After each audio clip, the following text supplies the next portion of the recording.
I swear to God. Everybody's trying to call me. We still can't hear Wickman. Perfect.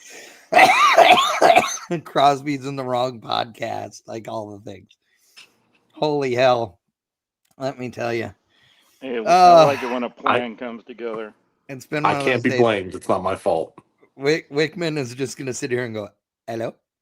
Hello? Oh, he's just going to aim his middle finger like he's in the Brady And then bunch. at one point we're going to hear him. You know, Wickman, if you go, you can do a thing and it'll let you test your own microphone and all those things. Wickman, can you hear us? Yeah, he can hear us, but we can't hear him. But I have been reading his lips really well because apparently now that's my new talent. So, okay. Okay. So Wickman, keep rocking, dude. I'm good. When we hear you, we'll hear you. In the meantime, you look lovely. Did you get a haircut? You could nod. Miming with Wickman. He'd be the first silent podcaster. Oh my God. That's Chad, so awesome. Chuck. Edward says, can we not see him also?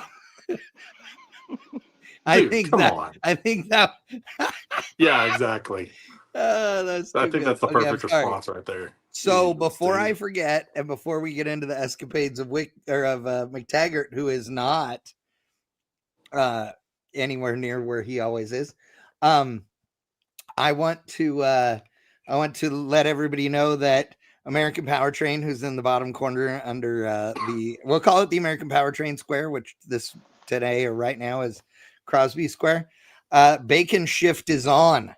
The sale that we came up with them 1.5 billion years ago is on right now. Yeah. Bacon Shift is going. So $250 off of complete kits. 10 or 2 pounds of bacon. If you spend over $1,000 on anything, et cetera, et cetera. Don't listen to me on the rules. Go to AmericanPowertrain.com and see the Bacon Shift ads, or better yet, go to bangshift.com and click on the page until you get a American Powertrain ad, and then click on their ad to go look at it. Just saying. All you need to know is the transmissions are good and the bacon's better. It is. The bacon is amazing. Amazing. And what's funny, speaking of bacon, so if you go to the Pepper Mill in Las Vegas, you can get, y'all can eat a dick. That's awesome. I prefer Wickman the bacon. is just gonna. That's not where bacon comes from, Wickman. It is not. Yeah, that is not where bacon comes from. Oh my God. No, but if you go to the Pepper Mill in Las Vegas, you can order a cord of bacon. Okay. Why am I bringing this up? Because Crosby just showed us a cord in his shop. So that's funny. So a cord of bacon is apparently like a whole stack of, I don't know. I think it's just maybe it's a pound. I don't know, but it cost $11,000. I was going to say, doesn't Loans just call that a loaf? Yeah, something like that. Wickman. Smitty just said he can see me. Yeah. Oh yeah, he can see you. Everybody can see you now. But we couldn't before. So, what else was I gonna say? Oh, yes. I'll get a couple of things out of the way because I'm feeling snarky. Today's been a day. Yes, we know about BTR. And quite frankly, if you're in the industry and you didn't know about BTR, then you're not actually in the industry like you thought you were. Because this is not new news. At all new. I mean, not like, I know that they put out an official release because something legal or whatever, but this is not even remotely new. I mean, like, yeah, it would be like saying, well, I don't know. It doesn't matter. Yes, we know it's good. There's nothing wrong with it, in my opinion. The owners of the company are still the employees. There's just also another owner now as well. So, Brian Tooley has not owned the company outright since 2018, by the way. If you didn't know that, you didn't pay attention back then. Yes, so this is awesome. So Damon says, why is McTaggart have his lighting like he's filming a horror movie? Well, he's in a fucking hotel, you dick. Albuquerque, where every horror movie. Damon, you've seen me in person. I look like I'm fresh out of a horror film on a sunny day when I'm happy with a donut in hand. Liking that. What changed? What was the other thing I was about to comment on that I can't remember now? It doesn't matter. It does not matter. We have engines to talk about, road trips, etc. Christmas. Did anybody note the featured image for the live stream or for the podcast today? And that it had a Christmas tree and a dog and a Camaro in it. All the things that are right in the world. We will talk about that a little bit. We won't talk about, well, we might talk about something to do with Wickman, but apparently he won't be talking about it because he is silent now. I'm not even going to touch it. Nope. I'm laughing at Damon says, upon advice of legal counsel, I will not be addressing anything that series that keeps buying tracks. So won't be talking about the International Hot Rod Association. I, however, can, but that's for our other show usually. So whatever, but I don't care. Nothing's off topic. So while I go turn the thing off that's beeping at me in the other room, McTaggart, why don't you start off and tell everybody why you're in Albuquerque? And then when I come back, we'll start sharing photos and all those things. But tell everybody about when and how your adventure started. So while Chad goes gets the pizza out of the oven, he completely and utterly forgot about. It has to be right. I can't be wrong on that one. So Saturday, I loaded 3 engines in the back of my wife's truck, and I have been on the road since. So that's Bowling Green to West Tech in Ontario, California, and back.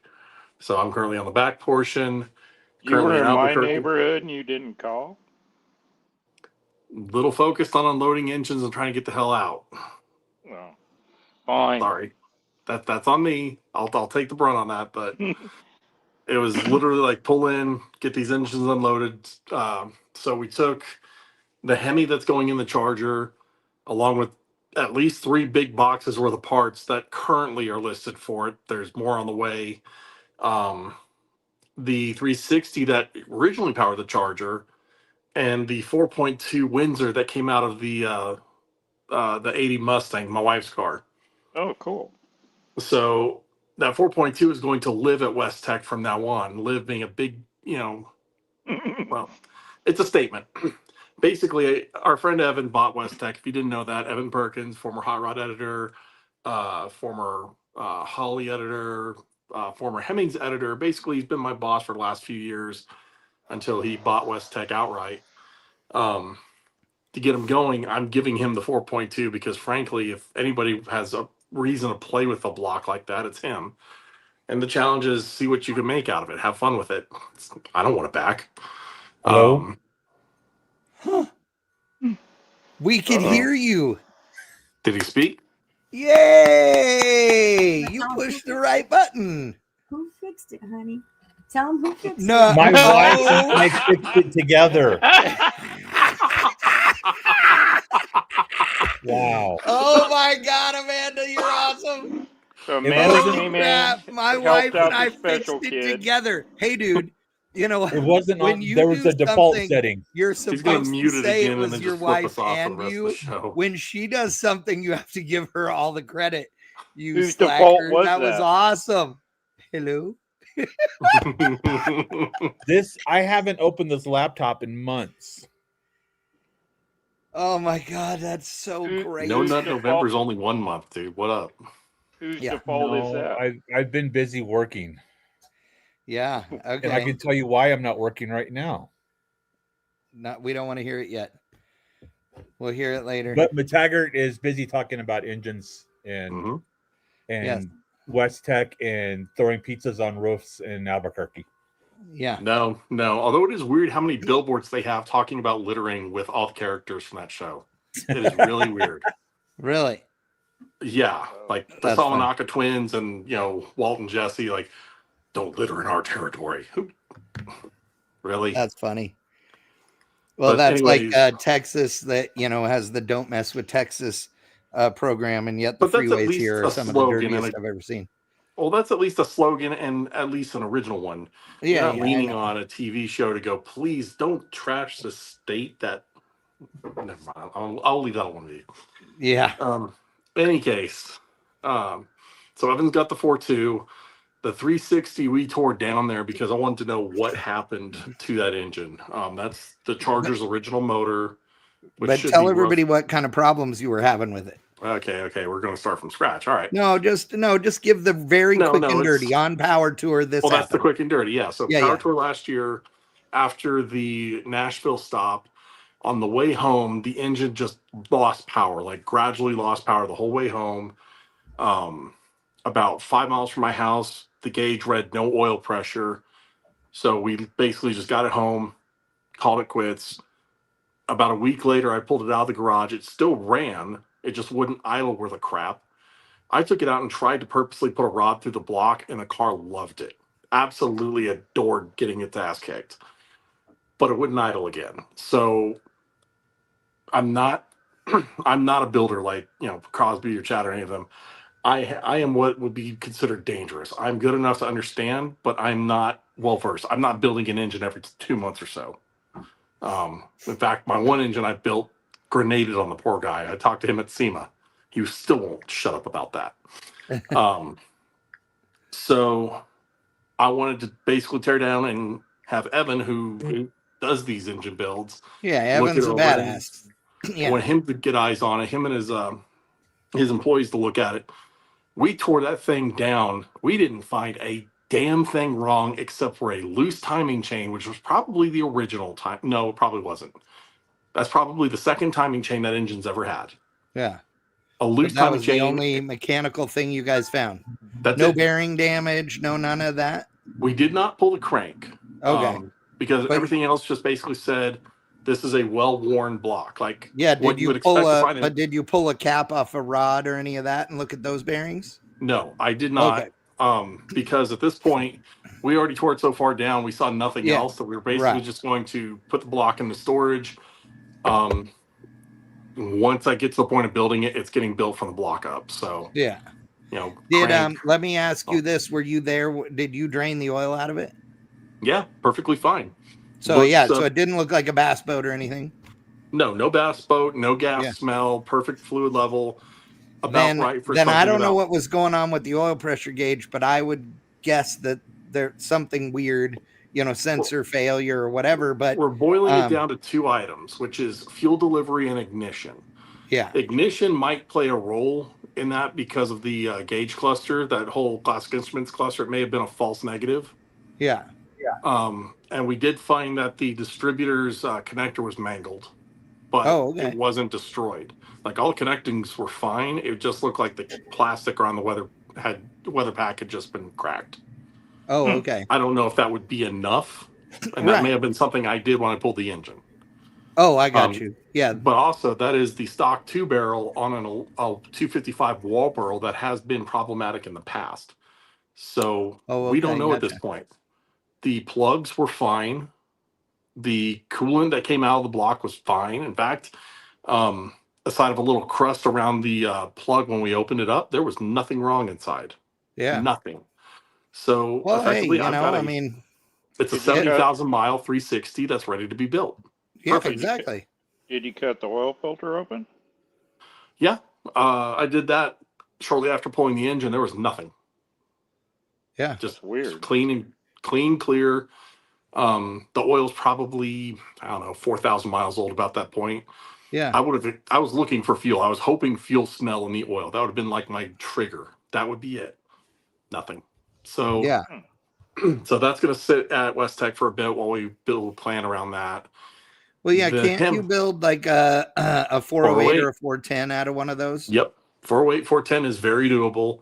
Yeah. That would be a fun engine to build down the road, Reasonable. So why not? Yeah, it's a reasonable 450 horsepower, small car, a torque motor for a truck. There's plenty of options for it. Oh, yeah. I am the only person that's outside of the front cover. Nobody's been in that engine. It had the weird Chrysler, like almost like rubber cement style gasket sealer all over the place. Oh, yeah. Like there's no question I'm the first one that's been anywhere past the front cover. Yeah, that's cool. So, what other engine did you take out there? So the 4.2's out there, 360's out there, and then the 5.7 Hemi we ripped out the cop car last year is out there. And along with it is a great big box from BTR and a few other items. Awesome. Along with other things that I still can't talk about quite yet with you all. I will say the BTR box is a big box of goodies. It's a hefty box. That's awesome. And those that guys is priority make great stuff, obviously, and we all, are fans. They're such good people over there too. But I'm just excited because this, the Hemi, I mean, regardless of what else you're gonna do to it or not do to it, right? They just make good power, right? Even with basic build, they're like an LS in that. Even if I didn't touch this engine, it would have been a hell of an upgrade. Oh, yeah. So it would have been, it's roughly a 370 horse engine new in 2009. Yeah. That's easy twice the horsepower the 360 could have dreamed of on its first day out. Right. Okay? Yes, that's true. The torque number was near 400. That's muscle car territory just to start. That's not touching anything. So what can you tell us that's going to happen to this thing? So I'm assuming tell you the BTR cam and all valve train. We talked about the cam before, so we can definitely reskin that. The cam is BTR's Stage 4 Hemi cam. This requires VVT lockout. This requires Hellcat lifters, custom link push rods, valve springs, the whole nine. That cam is noted for being good for at least a 75 horsepower bump, at least. Yeah. Nice. Upwards, it can almost push 100 in the right circumstances. That's awesome. So it's definitely a top end build for sure. We're eyeing some other things at the moment that may happen. Those I can't talk about yet. We're eyeing intakes because I destroyed the stock one. The stock what? The stock intake off of the 5.7. Oh yeah. So I'm personally on the hunt for a 6.1 intake. Those are hard to find, but if I can find one, that would be a good base for a stock. So if anybody out there watching has a 6.1 within Gen in a 3 Hemi reasonable intake, price range, yeah, please. Yeah, that is McTaggart project budget friendly. Please reach out, let us know. Chat at bangshift.com or reach out to McTaggart at bangshift.com. Yep. That still works. Yep, or his Facebook or mine, whatever. Just send up a homing pigeon, whatever you got. Now, I know there's details we can't talk about yet on the engine, but the plan is the engine's going to stay there with Evan. He's going to manage any machining operations if they were required, any of that stuff, rebuilding the heads, doing whatever has to be done, and then he will handle the assembly and the dynoing and all of that. Right. The I machining assume you'll go out when it's time to dyno it and stuff, though, right? We're seeing right now because I'm with Hemmings, I'm also pretty booked up on time as well. I don't know what shows I got to go do and what events I've got to cover and how this timeline is going to work yet, because this is going to be kind of an after hours project. He's still running a business. He's doing this as this is a huge favor to me, basically. Yes. For him to do all this work. So I'm not going to press him on a timeline. Well, let me know. I can go over there and watch. I can go over there and watch him blow it up. Oh, absolutely. Yeah. Really? The one $500 Hemi I could get my hands on. You just want to see number 3 go to the moon. Got it. Well, no, I'm excited, dude, because I think that, and for those that don't know, you guys hear me announce, and I'm always talking about like wrong year Novas, which are 73 and newer. Even if the body is almost exactly identical, the ugly taillights and the weirdo nose suck, but you can fix them by putting old stuff on them. Anyway, so I always am referring to wrong year stuff. Well, McTaggart has the wrong year Charger, and it's now famous for being the wrong year Charger. But one key element to this bad boy that if you're hearing this Gen 3 Hemi talk that you may not know of yet, is that this bastard has a TKX in it now as well from American Powertrain and Tremec, and it is awesome. Like every stick car on the planet, it feels like it has twice as much horsepower as its automatic, brother. And so when McTaggart puts all this stuff in the, into this new engine combo, regardless of what kind of power it makes, it's going to be right at home. Like he doesn't have to now go upgrade 58 other things because he's already been doing all those things ahead of time. So I'm excited about that. Just 30. Just 30 things. The transmission's taken care of. The thing about this is we did the TKX before the 360 called it a day. Oh, yeah. So on Power Tour, we saw almost 30 miles per gallon cruising that thing on the interstate at like 75, 80. So we've got the gearing right where I want it. It's happy with the car. And that was what gear do you have in that? 373 with a true track. Oh, okay. So so it's right where it's perfect street car gearing, Right, and it's an 06 overdrive. How tall of a tire do you have? I think 29, 275, 60, 15. Yeah, 28. Yep. Yeah, 275 60s are 28 inches. So it's a nice tall tire. Yeah. It's a good gear. And fifth gear is 0.68 in that TKX. So it cruises nicely. Yeah. The first gearing, I mean, anybody who's driven any small block Chrysler, anything from the 70s or 80s knows they geared them out to the moon. First gear in that thing might as well be third gear in anything realistic. It's that wide. So now I have a deep first gear. I've got a wide fifth gear. It's the best of both worlds. And now I'm going to have the power that if and when I feel like it, this thing will get up and dance instead of just kind of, I guess. Right. Well, I the other I have interesting thing about it is that, one of the great things about the TKX is that the TKX is known for being really good at shifting at high RPM. I can vouch. High RPM is something that your 360 didn't understand. So, Oh no, it understood once. The week after this engine gave me all the problems, I took it out and I legitimately wanted to put a rod through the block and just say, done, it's over. right. And the car wouldn't idle for anything. It hated it. But as soon as I went through every year, like 55, 6,000 RPM shifts, that's well beyond where 360 likes. Yeah. And it ate it up. Loved it. That's awesome. And then I just love it. wouldn't idle. I have So- two cars in my shop right now with TKXs in them. Yeah. Mhm. They're The great. 32 and Mangus's little truck. And Yeah, if this is a transmission you can basically bench press in. I mean, Mhm. Oh, they're great because they're Yeah. they're almost, I mean, they I wouldn't are call so it light, but- slightly larger than a, whatever your favorite 4-speed is, that it's funny because they're tiny compared to a Magnum. Like, Mhm. and they're tiny compared to the TKO 600 and 500s, and all the TKO series were way bigger than this thing. It's great. Yeah. For Is the the TKO, TKX a you 5-speed? could. Yeah. Yes, Wickman, the TKX is a 5-speed. Yep. Okay. Yep. I'm putting one in Daphne's car. So, as well. So it's with an LS. It's a great transmission. They tell you can shift them at $7,000 or 7,500 or something on their on their literature for Tremec. I think it's 6,500 or 7.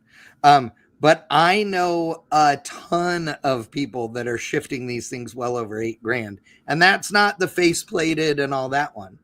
Will Beatty in the house, Mr. Clutch. What's up, brother?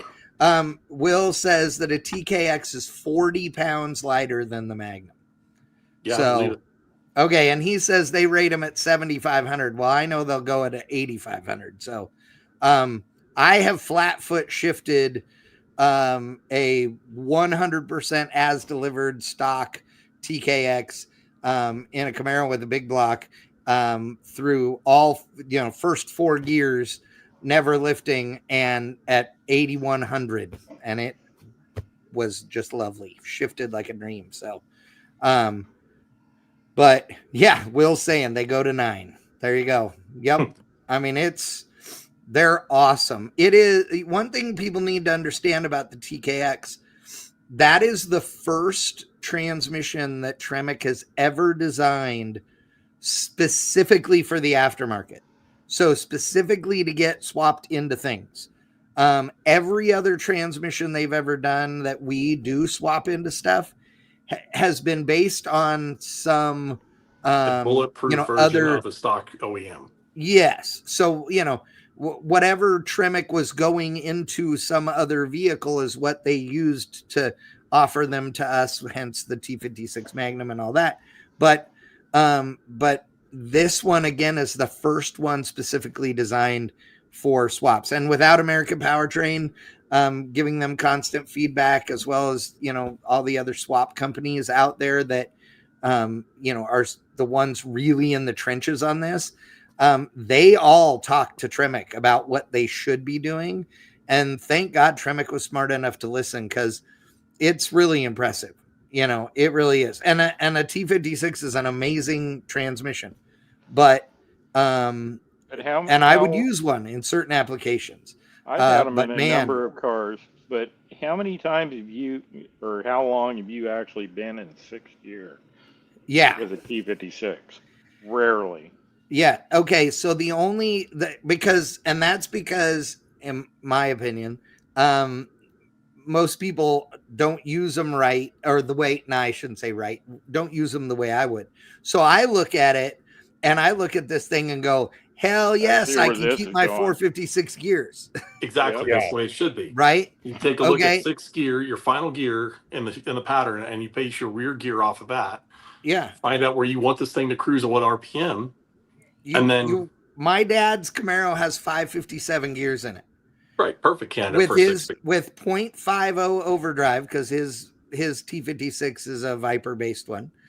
0.5 overdrive makes that thing think it has a 250 rear gear in it. Think about that. Mhm. Okay, actually a 278 rear gear. So that car won't go down the freeway in sixth gear unless you're doing at least 80 miles an hour, because it's the chop of the king. It's pissed off because it's at too low of an RPM, and so again, you drive it with that thing with the T56 in sixth gear, it doesn't give a shit. It's like hell yeah, and it's motoring on down the road. But I think that we live in the day where people think, like right now, McTaggart just said, "Oh, I have 373s and a True Track and a 28-inch tall tire," and half the people listening went, "You can't drive on the street with a 373." Oh my God, you idiots! My God, somebody should punch you all in the throat. Again, I 30 cannot miles per stand that, gallon, dude. Cars came with a 75 to 80 power miles glide an and hour. 373s and drove every day Yeah. when speed limits were higher than they are now. For the love of Christ, people. It's simple math, and I suck at math. I have failed math. 30 miles per gallon at 75 to 80 miles an hour in a 4,200-pound sled. Okay? Yep. The math works. Yes. And yours has the 0.68 overdrive, which, to give you a reference, folks, so if they're 700 R4 or 4L60 65E, they're a 0.78, I believe it is, overdrive in those. I don't remember what a 4L80 has for overdrive. I think it's 0.72 or something like that. But in the 70 range, 70 to 75 is the standard, cruising model overdrive. 0.68 is that nice little spot that puts it a little bit more overdrive than that without being in the 0.50 territory, and means that you can have a muscle car with a rear gear in it that makes sense. I mean, if you have a muscle car with a 308 in it, dude, you suck. Come on. And keep in mind, this car's main priority is to drive. Its main priority is interstate travel. It's perfectly set up for that. That being said, this engine will, at minimum, be over 500 horsepower by the time we are done with it. That's almost guaranteed at this point. Yeah. You can't do anything with 500 horsepower and a heavy torque band behind it. You need a Kia, and you need to fuck off. Right. Straight up. I don't know what else to tell you.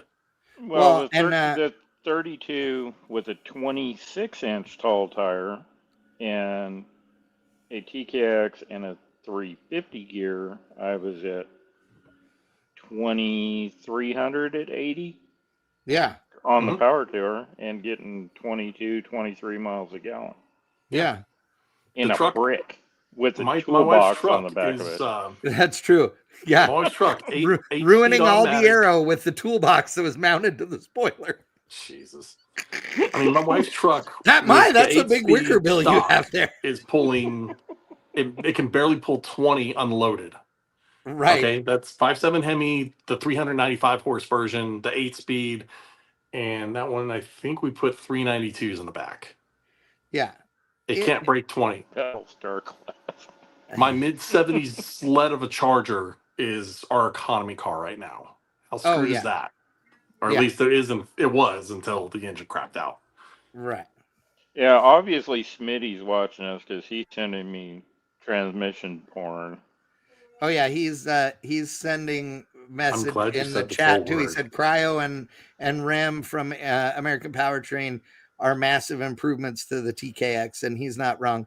I'll tell you, if you want the ultimate though, if you want the baddest sequential, you want all the things in a package that fits every muscle car on Earth. I'm making the statement.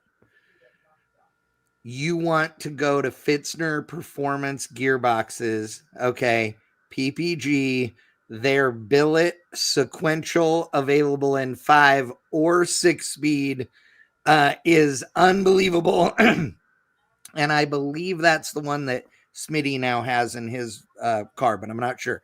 It Did is. he send you a picture of it? He sent me one. Did he might have. Hold on. Send him a picture, Smitty, if you didn't. No, is that he the didn't. Camaro or is that something else he's done? No, in his Camaro. Yeah. Okay. Yep. It's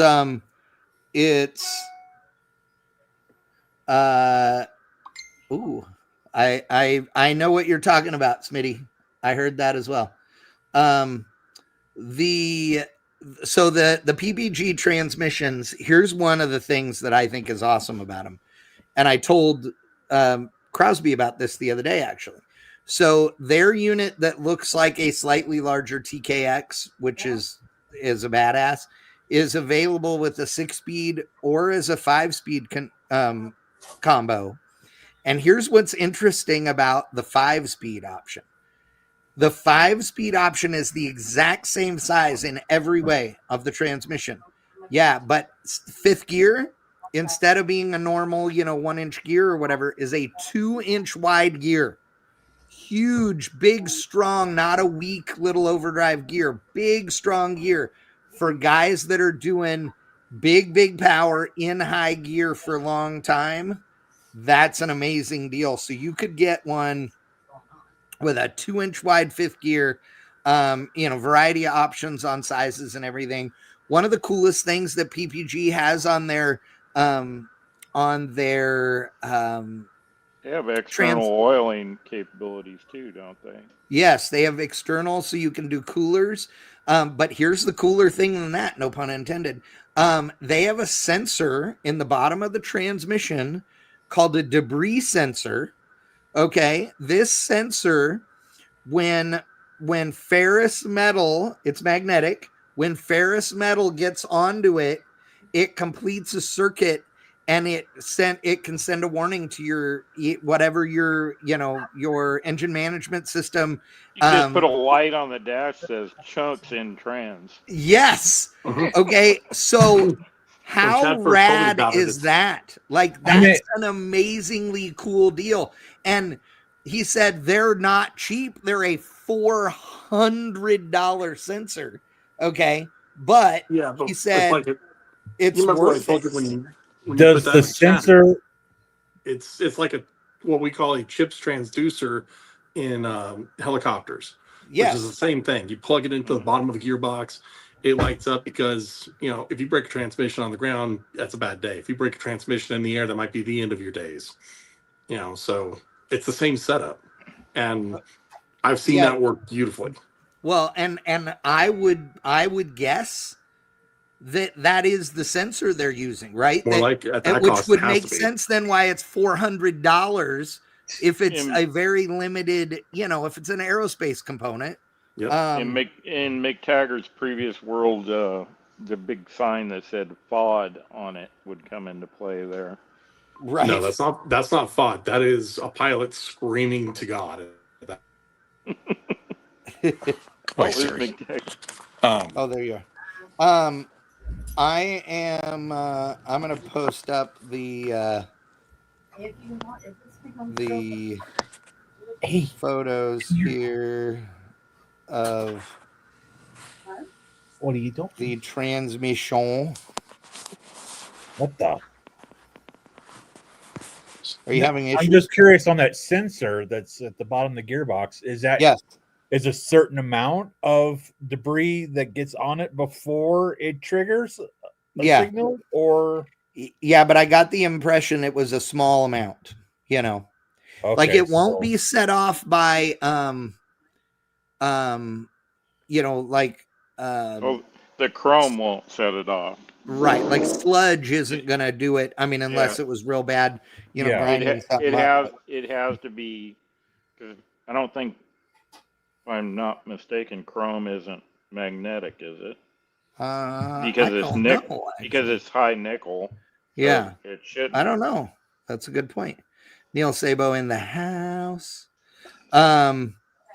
Let's see here. Okay, so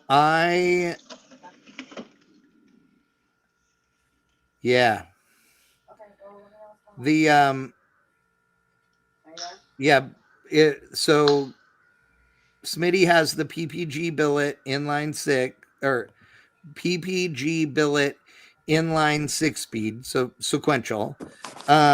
And let's see here. Let me show you a picture of this thing because it is pretty cool.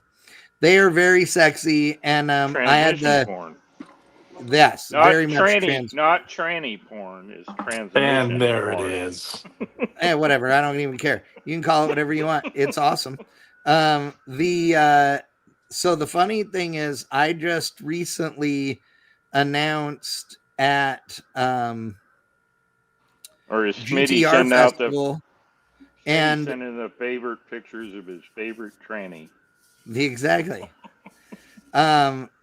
Spectre Racing is saying chrome is not magnetic. Jet Black is saying chrome is magnetic. So, Jet Black says chromium is, but Spectre Racing says chrome is not. What happens when you put a magnet on a chrome bumper? Yeah, but is there enough in between to? Yeah, the steel on the backside is what's getting magnetized. Yeah. The bumper itself is not chrome; it's just chromed. Yeah, chromed is right. Okay, hold on here. Let me. I don't think that actual chrome, because the nickel content, just like stainless, is too high, and it's not. It doesn't come up as a ferrous metal. I got you. I didn't know we're getting into metallurgy tonight, but I didn't either. But now that we're here, I don't think the phrase "tranny porn" is going to come up tonight either. But we always go off the rails, so that is true. That is very true. It's all Wickman's default. It is Wickman's default. Okay, so here is wait. Crosby, how long are you going to have Magnus's truck in the shop? Tomorrow I think it's leaving. Oh crap! Okay. Why? You can't hold on to it for another month and a half or so? He drives it all the time, dude. No, he'll notice it's gone. Yeah, I can get it back. Yeah, what is it that you're wanting to do? What is your question here? Oh, just wondering if it might be around during the roaster show. It'll be out there. Yeah. He drives it out there. Yeah. Well, I saw it in the booth a couple years ago. Oh yeah, it's always there. No, he's going to drive it back and forth to the show daily. Okay. Yeah. So why do you want to go for a ride in it, or what? Definitely, I would love to go for a ride in that. Okay. Either him or I can steal it. So. Okay. Exactly. Okay, so this is the transmission that is in Smitty's car now. What's interesting is, can you see the arrow on the screen? Mm-hmm. Yeah. Okay, so this space here, let me zoom in here a little bit. Now, how many speeds is this transmission? I believe Smitty's is set up as a 6-speed, but is it? I think, but I'm not sure. Smitty can chime in and tell us, I'm sure. So this space, you can see how there's 2 plates on the front of this trans. Right. Okay. So these 2 plates. So the second plate all the way back to here, and technically to here with some slight modifications. All of this is the same in the most badass PPG transmissions, whether it's going in a GTR or a Lamborghini or anything else on Earth. That part of it is the same. Okay. That all the parts interchange. There's, you know, all the same gear options. Down here in the bottom, this is where the drain is for the oil, but on the other side, there's a mirror image of that spot that is where that sensor is. You'll note that it has spaces for multiple sensors on this transmission to be able to measure input versus output speeds, all kinds of stuff, which is pretty trick. It's a neat piece. There is no doubt. I noticed one thing about that sensor on the side. Yeah. Is that it is actually on the side and not in a bottom pocket. Right. It is the bottom of the trans does, you know, taper down to the boss where the sensor is. But it's not like directly on the bottom of the transmission. Right. No. So it's basically, it's a universal piece, but just it's the ends are just for whatever application. Correct. They have engineered, so this front plate that you see here has several bolt patterns on it, including the 4-bolt pattern that is the most common for every you know, American muscle car. So yeah, makes it very easy. There's all kinds of trick shit in this. And it's awesome. And just like you know, with the TKX and such, where you can move the shifter around, this thing, PPG, has a bunch of different configurations. So no matter where the transmission is, you can put the shifter where you want it to be, basically. So and Smitty would know. Cool. Smitty would know this more than us, probably, but doesn't that also have the option for a divorced shifter? Yes. Yeah, you can have the shifter be completely off of the transmission. Absolutely. That's what I thought. Yep, because it can be, you know, it could be in a mid-engine. Because if the driver's setback is 15 inches or whatever, you can move the shifter back. Right, to or the other way around. The engine and trans are behind you, and you know. So but you can also do that with a TKX if you want to. There's a bunch of different options for transmission. There's nothing about there's nothing about the transmission when you look at it. Oh, Smitty says 6-speed in his. Yeah.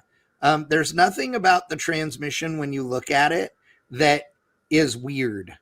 Like, if you know manual transmissions at all, you'll look at this thing and go, ooh, okay. It doesn't, you know, even the shape is, you know, like a older, more organic 4-speed look. You know what I mean? But the dudes over there are awesome.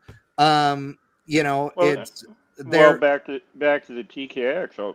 A lot of the applications, the only modification you really have to make to the floor is the shifter pocket.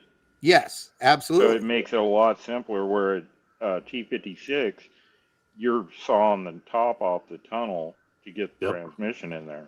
Oh yeah, I'll vouch. I only cut a hole in my floor, and the only reason I'm going to readdress it is just for shifter clearance, because I have to offset the shifter a little bit. Right. But that's all I did. There's no fire. I didn't even have to fold in the firewall crease. That's how good they fit. Exactly. And these PPGs, they're the same. I mean, they're so close to the same in size. They're really trick. I would love to have something to need to put one in. They're expensive. Okay. They're, depending on what you're getting, $22,000, $23,000, $24,000. That's not going to include your clutch assembly or any of that. But yeah, but for most of the people that are watching us right now, the American Powertrain TKX setup, $5,000, you've got everything for the car. Oh yeah, absolutely. If you have a combo and you're wanting the absolute bang for your buck, then there is nothing finer than one of their kits. There's no doubt. Now, with that said, if you do want a PPG, call American Powertrain. They distribute them with PPG. That's how I met Dave. David from PPG walked up to Matt Graves and I one morning before the SEMA show opened it was Thursday of the SEMA show. And we and David walks up and starts talking to Matt, and gets introduced to me, and we're talking, and he says something about having to go look at a GTR that has their transmission in it.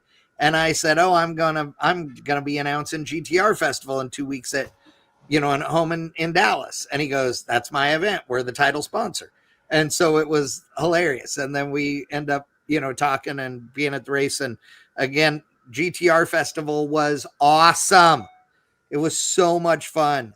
It was a great event, and I'm really looking forward to doing more of them. I hope, because it was awesome. It was way awesome. Smitty has sent me a picture of the trans in his, and he has a divorced shifter in his, if you will. And as he said, he just extended the plate. So it looks like he extended his a couple of inches further back in his car. And and all he did was extend the plate to make the shifter fit back there, which is awesome. So is this the transmission a cure for the GTR guys that seem to continuously blow them up at all these TX 2K events? Yes. Okay. So there are various levels. They have replacement gear sets in both helical and straight cut, which everybody says straight cut won't work, but they've made it work. And I know how they made it work, and it's incredibly simple. And me and Crosby were like, oh, that's awesome. Then they also sell, then the full transmissions as well. So you can upgrade just the gears that are in it, or you can go all the way and go to this much heavier duty combo. Okay.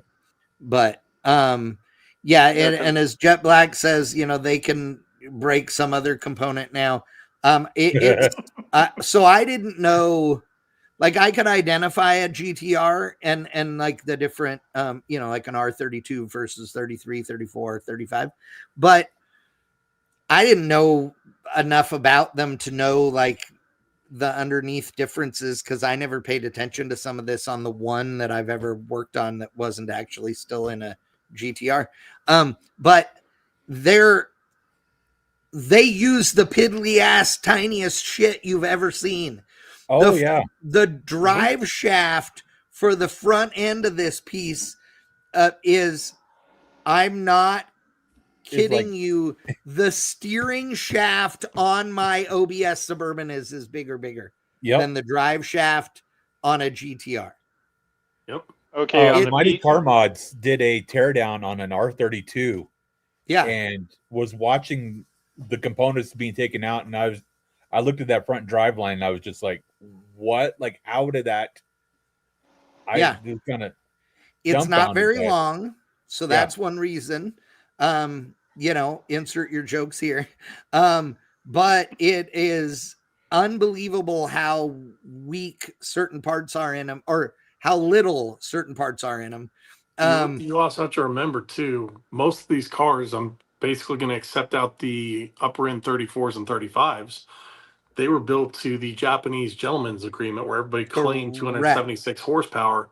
Realistically, you're probably looking more like 320 to 340. Yes. Which that is 100% right, McTaggart. And if you don't know what that is, and you're like, the what? I don't know what year it started, but it was like, I think it was the 50s or 60s, right? No. It's more recent than that. I want to say mid-80s. Okay. Yeah, because they came up with this deal literally because the Japanese are so honorable. I'm not saying that facetiously, by the way. I realize how that kind of sound. They literally made a deal that, okay, all of the Japanese automakers, if any of them made a sports car, those sports cars would not have more than 276 horsepower or whatever it was, which it wasn't actually horsepower. It was kilowatt, but whatever. Yeah. But that's what it works out to mean. And so what's funny about that is everybody said, they all did what they were supposed to do. Some of them just did it where that was all it was going to have. And then some of them did it to where if you fell down and accidentally turned this knob, then that wouldn't be the number anymore. And some of them literally just wrote the number on their marketing thing and then went back in the office and said, yeah, no. Right. Anybody Yep. who's driven like a 3000 GT is probably at the right. Well, a 3000 GT sold here is a 325 horsepower car. Stock. Yes. And they were not changed from there to here engine wise. Nope. Yeah. And you can do the translations all day long. Subaru, Nissan, Toyota, all of them. Oh yeah. Yeah, and how much horsepower did a 1969 DZ302 Z28 have? Well, we know the Americans play the same game. Yeah, exactly. Yep. What did a 346 pack make versus what did it make? Yeah. A 346 pack, I think, was also rated at like 295 horse or whatever it was. So realistically, it's what, a 335 horse motor roughly? No, more than that. I think they were more like 375 or something. Yeah. I mean, the only one like Boss 351, and that was wildly underrated. Oh yeah, yeah. Well, there's a lot of that goes on, obviously, in the automotive world, but the Japanese had a whole thing like that. Wasn't it's not allowed. It's not just us. They played the game too, and they played it well. Oh yeah. But I will say that the I don't want to put this, the engineering behind what they were doing clearly was next level on some of this stuff, because when you look at what a GTR, whether it's a 32, 33, 34, 35 is, ultimately capable of, I mean, come on, like it's pretty impressive that they stay together with all these little tiny parts. Like there clearly was a lot of pride that went into building these cars, So this PPG trans, does it have the capability of doing the transfer case? Oh yeah. Yeah. So it will bolt in that section basically that I was highlighting. You bolt it right in and in between the factory transfer case and the bell housing. It's pretty cool. Yep. So they're doing neat stuff. It's still cheaper than Brand X. I don't know if I should bring up the name starts with a W. Oh yes, well, or the one that begins with a S also. Oh, that's true. Yeah, all of them. They're all. I mean, and the one that starts with an S and ends with Odev, that one is, from what I understand, like I know lots of people have them and love them and all those things, but I have heard that they are not as strong as some of the others, I guess is the way I'd put it. Well, let's go in a totally different direction. I sent you a picture. I know. I like it. Do you remember that? I said I know and I like it. Angus. Uh-oh, where did it go? Hold on. What do you do with it? I like how they're sharing pictures. We can't. There it is. I'm totally out of the loop. I'm trying to get you involved in this. Crosby over there giggling, drinking his Celsius. Right. Sorry you don't have any. That's your own default. What the? That didn't work.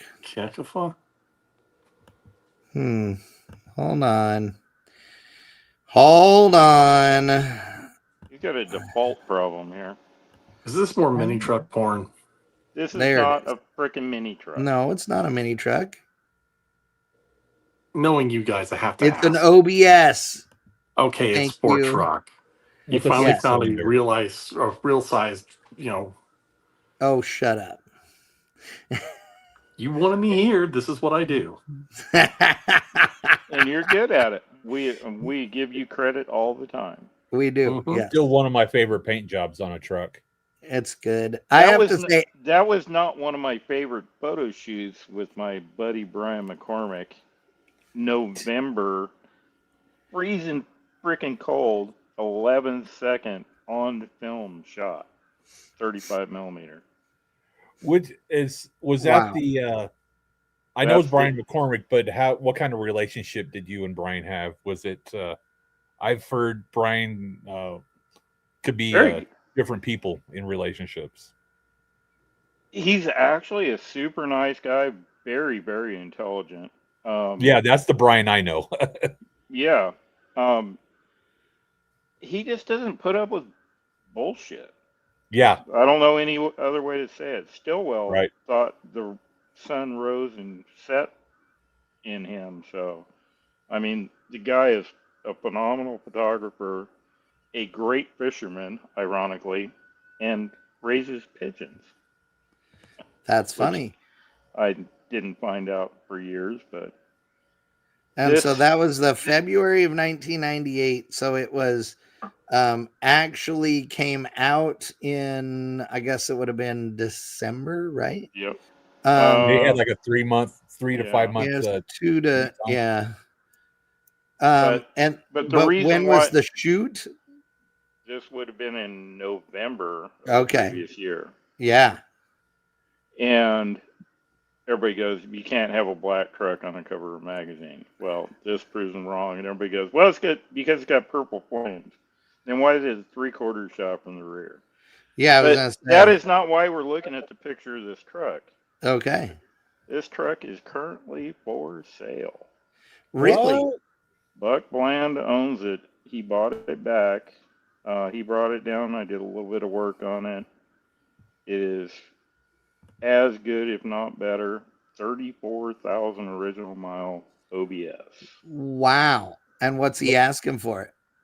The going price is just under 40.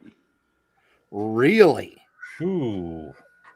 Wow. That seems like a very fair price. Yeah. I mean, most people would say that's way too high, but I mean, for what it is and the pedigree that comes along with it, I mean, yeah, it's got Ron Mangus interior. It is the original Empire truck. I built that truck in. Yeah, that's the thing. That's my thing is it has all the original Empire stuff on it. So. Yep. What year is it? It is a 94, I believe. Okay, so but the funny thing about that truck is it's a V6 truck. Really? But it has a Whipple supercharger on it. Oh, nice. Is that a square dash or round dash? Square dash. Oh, it is square dash. Okay. 94, awesome. Yeah, it'd be square. So last year, the square dash. Okay. Oh, yeah, 94 is last year. Yeah. It has every bit of Empire stuff on it. And it is flawless. And when it was here, it looked as good as the last time I took it to a show. Wow. Dude. There's one guy looking at it. I'm not going to say his name, but he hasn't called Buck back on it yet, but he said he's definitely interested. But at first come, first serve, somebody wants it, they can get a hold of me and I can put them in touch with Buck. That's another one I'd like to see in person. What's that? The black truck? Yeah. And you got to remember, Doug Starbuck painted that thing too. Yep. Yeah. Speaking of Doug Starbuck, what about him? There is a mutual friend of ours has an OBS that he's had since brand new.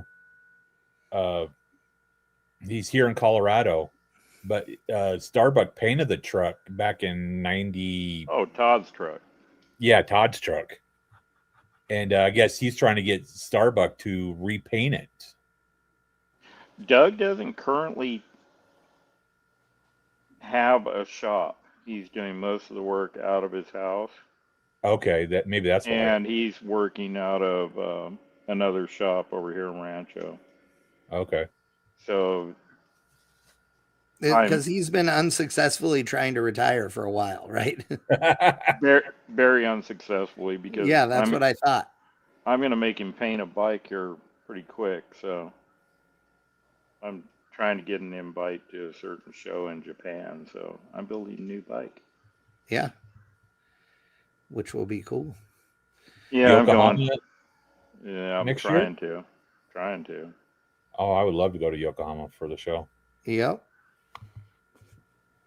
So I have a 52 panhead motor sitting over here, which nobody knows what I'm talking about. Pretty damn cool.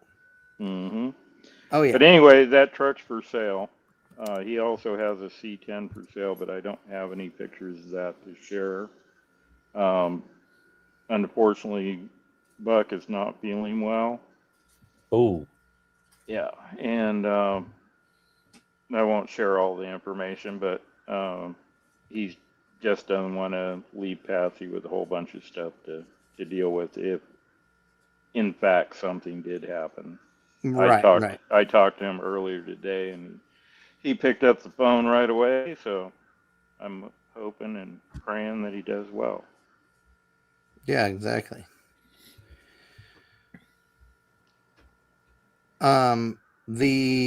That truck, you were talking about all the Empire, billet that's in it.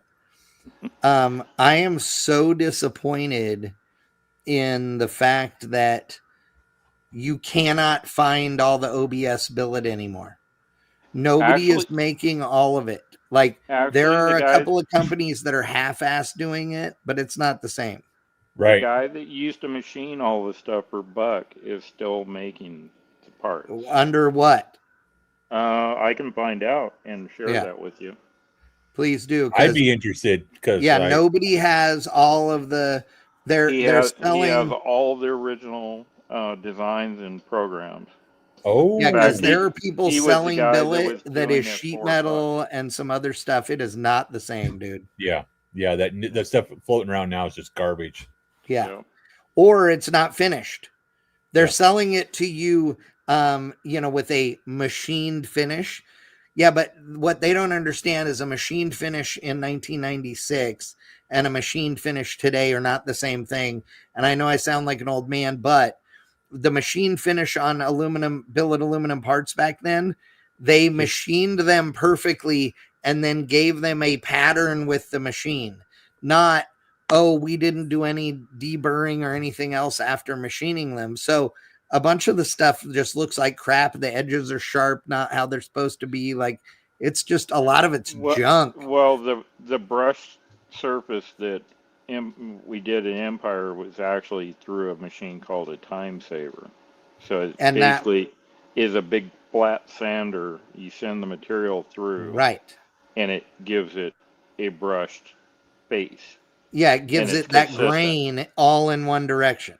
And all the Empire stuff, when it was polished, had boards that you would polish them on, that all the little pockets, all the little cutouts were raised on that board, this same thickness of the material, so it wouldn't round the edges. That's how much. That's how much thought Buck went into. And you got to remember, Buck started this when he was still a sheriff in San Bernardino. Really? Yeah, he started this whole thing in his garage in San Bernardino. I had no idea. Yep. That's awesome. Yep. Well, I have some Buck stories about the cop stuff too. So I've gotten I got a Lucara wheel for the Suburban and a billet, adapter. I'd like to put some billet doodads in mine, but not all the doodads that are available for the Suburban, because they have the grab handles for getting in and out. They have those available in billet and stuff, and they're just ugly because they're giant, and they look weird. They stand out. Don't fit. No, and they just stand out. It's like they look like an afterthought. Yeah, just leave the factory one that hides because it's the same color as the interior, but there's the billet AC vents and all those kinds of things, which some of that's okay. But I'd really just like the accessory panels and all that. The one crappy one is I'm waiting on Classic Instruments because they're currently in the development phase for, and I probably shouldn't tell you this, but I'm going to say that I didn't know I shouldn't say it. They're doing development work on the 1995 and newer OBS round dash gauge cluster right now. And so, yeah, so they're doing that because they already have the square dash one, right? Okay. Oh yeah, that one's been available for a couple of years. So they haven't done it for the later one, and they are in development right now. And I'm hoping to have the first actual one in mind. And so I'm hesitant to do the billet deal yet because it may not fit the aftermarket one and all the things, or I may have to have one made custom. We'll see. But why are you smiling like that, McTaggart? I'm just over. He's I'm having a laughing stroke because listening we're to you off guys. on the mini truck stuff again. And we're not talking about mopeds. This is the point of the show where I'm just sitting here smiling while my 3 brain cells, play patty cake. Well, we got to roll anyway. We got 7 minutes till we have to be off of this bad boy. So Wickman, tell us, what is the latest adventures in Postal Service delivery? And I promise not to rant at you about how effed up the online presence of the Postal Service is. So, well, I been working insane hours is the best way to put it. Actually, what was it? Saturday, Monday, and Tuesday, I already had my 40 hours for the week. Don't you love the Christmas season? Yeah. I'm saying this from somebody who volunteered for UPS as a seasonal thing and quit after 2 weeks. Yeah. Because it was nuts. Yeah. Because I blew up a car in the process. Yeah. Yeah. Last pay period, I had, for the 2 weeks, I had 100, what was it? 142 hours. Nice. Hours. Well, if you're going to put a dollar figure out there, I was about to flip you off.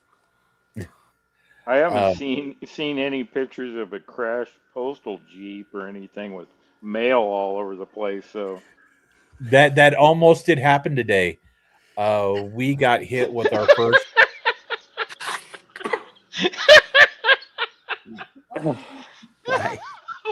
Why do I? I was kidding. Why did I even ask? I don't understand. You knew what was going to happen. We got our How last did this night almost happen? Through last night and today. Were you loaded down with a new Sears catalog or what? No. We got our first real snowfall. Yeah. Yes, your first real snow. And the area where I work, or my route, is it starts off at 7,200 feet elevation and goes up to 7,800. So it's a gradual incline. And the roads basically they didn't even attempt to plow them, is the best way to put it. Yeah. I sent a picture to you, Chad, of what my route looked like today on Messenger. Yeah, they're not going to rob us going down the mountain. They're going to rob us going up the mountain. My original plan for this trip was I was actually supposed to be going to Colorado Springs tonight, not to Albuquerque. And yesterday I made a judgment call and canceled that section of the trip just because I'm very familiar with the fun game of Spot the Californian in Colorado, which is usually a Camaro or a Subaru flipped over in the ditch off of I-25. My morning drive is the official vehicle of Colorado. No, it's not. My morning drive is 13 minutes from door to door without weather. Today, it took me 47 minutes to get to work. Wow. So that looks like a postcard, Wickman. Well, I am a photographer. Well, it took him 23 minutes to take the photo, so that's why it took him so long to get there. Let's just be grateful it doesn't have a sound chip to go with it, because you just hear him screaming the F word at full volume in the background. Yeah. And because I'm low man on the totem pole for getting vehicles, so they sent me out to that area in a rear-wheel drive Mercedes-Benz minivan. I mean, it is an improvement over an LLV. Let's face it. Sounds logical yeah. to me. But I mean, I do like the Mercedes-Benz van because it has a lot better heater than the new NG. Oh, the ugly duckling thing. Yeah, and This mine has a satellite lot radio. Other than the color in the dirt over there to the right, this has a real Ansel Adams feeling to it. It does. It does. But again, he's a photographer. It does feel very Ansel Adamsy. Okay, well, I'm going to end tonight's show by showing you a picture of my shop currently, which I was planning on being at tonight to stream, but I am not. So let's see here. I am going to visit Brett here at the end of the month. Nice. You gonna go see his new house? I'm going to stay in the new house. Oh, that's awesome. That's the plan, anyway. That's cool. Is that a notice bed? That is an Otis in the right. This is just a snapshot. Well, we weren't done yet, but I'll share more photos and info later. But basically, Mom and Dad haven't had a place to put up a real Christmas tree in years. I haven't put up a Christmas tree in the last year or 2 years. We typically do holidays at Peyton's house and stuff. If Mom and Dad were feeling down in the dumps about, not being able to decorate stuff and this and that. And so a few weeks ago, me and Peyton decided that we were going to make the shop look like Christmas exploded in it and do it as a surprise. So long story short, I lied to Mom and Dad. I like the fire in the fireplace, by the way. Oh yeah. Hand painted by Peyton. So it was funny because we lied to Mom and Dad, got them out of town for a couple of days. Then me and Lorinda and Fred and Peyton proceeded to do Christmas, and so is there actually a tree in there? There are 4. Well, no, there's actually. No, I mean a tree inside the ornaments and the lights. Yes, there is. A 12-foot tall Christmas tree that I bought because I've never had a tree that tall. And I said, this year I'm putting a 12-foot fucking Christmas tree up. I don't give a shit. And I did. And it's awesome. And I can highly recommend you get it, your trees at Hobby Lobby, by the way, because they are a great deal. But zoom in on the tree again. There are 5 trees. Well, technically 7 trees in the shop. And all I can think is, hey, by the way, this Griswold, is in pitch black. Lighting is only the Christmas lights, so that's why it's, blown out, if you will. Oh my God! You said you were going to go nuts with the decorations, but yeah. Oh yeah. That's like institutionalized. Yep, we have there's lots of stuff there. In this picture, you'll notice an Otis in the bottom right corner, 12-foot Christmas tree, our fake fireplace, which now has stockings hanging on it. My Camaro, and an 8-foot tall teddy bear that is sitting in the back of it. That, by the way, weighs like 95 pounds. And ask Fred, he carried it multiple times. I did something I've never done before with my Camaro, and that is pick it up with a forklift and move it around the shop. That last weekend. I've done it with lots of other cars, just never with my Camaro, but it was the efficient way to move it. And so yeah, we moved stuff all over. I moved cars. They got there Friday. We spent Friday afternoon and then all day Saturday and all day Sunday getting it set up. So now we are having Christmas Eve and Christmas at the shop. All the family is coming and we're going to do Christmas there and I am this close. I spent my first 2 nights over the weekend in my new bed in my new shop, and it made me happy, and it was super comfy. So well, not now it is project work on slowly getting rid of all of the crap I don't want to move to the shop with me, and then packing that up and moving to then move out of this rental house. So yeah, it will be good. I didn't know you had the ability to get rid of crap. Oh, wow. I get rid of lots of crap all the time. Trust me. Trust me. Are you kidding? Remember how many transmissions I got rid of before I left California? Yeah, but by the way, every one of them you touch like 15 times thinking about, do I really want to get rid of it? Do I really want that to is true. That is very true. I still have more transmissions than I should, but yes. Corner. I have a tranny problem. Not afraid to admit it. It is what it is. I wouldn't put that on. Night, everybody. I think I'm going to make that into a t-shirt. Yep, I'm going to make that into a t-shirt. I'm literally putting that in my list of shirts right now. I am not responsible for what comes out of this. Nope. I'm not saying it. Is that carpet? What is what carpet? There's no carpet in the picture of the Camaro. No. All right, boys. Glad you got to see me. Apparently McTaggart's fingering us on the screen. Glad we got to hear you, Wickman.